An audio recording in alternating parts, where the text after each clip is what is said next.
name is Neil Bollan, the company name is B&L Transport, and we're based at Carnwath, South Lanarkshire.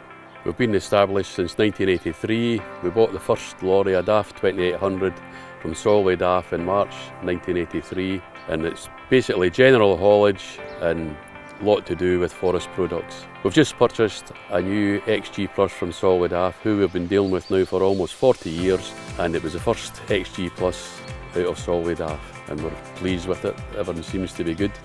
My name's Robert Bollan, I'm obviously Neil's son. I was 8 years old when he brought back the 2800. I remember him bringing it back to the house that very day. Basically been here ever since. I'm now a proud driver of this new XG Plus. Got into my 4th week driving it now and it seems pretty good. A bit of getting used to, obviously, after looking at the same windscreen for nearly 30 years. Vast improvement over some things. The swivel seats are excellent. The modern technology, I'll get used to that. All in all, it seems a pretty good truck to drive and we'll see how it goes.